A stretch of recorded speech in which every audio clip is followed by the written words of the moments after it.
I'm kind of curious if people who take hot baths, how hot do you take them? And when do you take them? And how is your sleep quality? Personally, for me, I find that if I take hot baths too late in the day,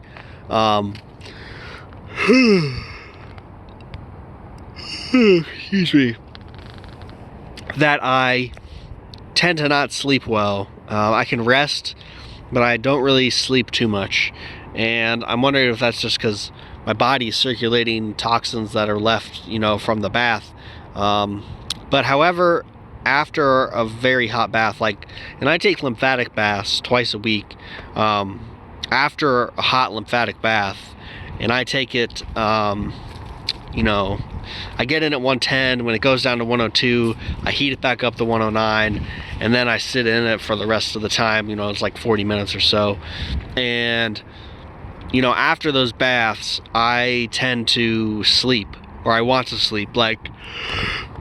Excuse me. I could fall down to bed or lay down in bed and sleep after the bath. And that's happened a few times, but I try to get moving.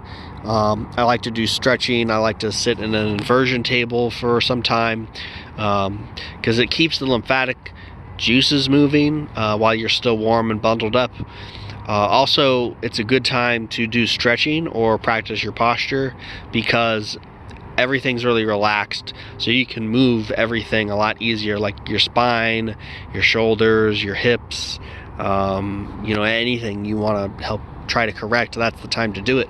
Your neck. So when I do that, I can sleep right after a bath that's really hot. I can't sleep in a hot bath. That's something I've tried to do. I took one late at night once, like 12 o'clock at night, 11 o'clock at night, and I tried to sleep in it, but I think the bath was too hot. I think if the bath is maybe a little warmer, like 104 degrees, you could probably sleep okay in it, but that wasn't happening for me.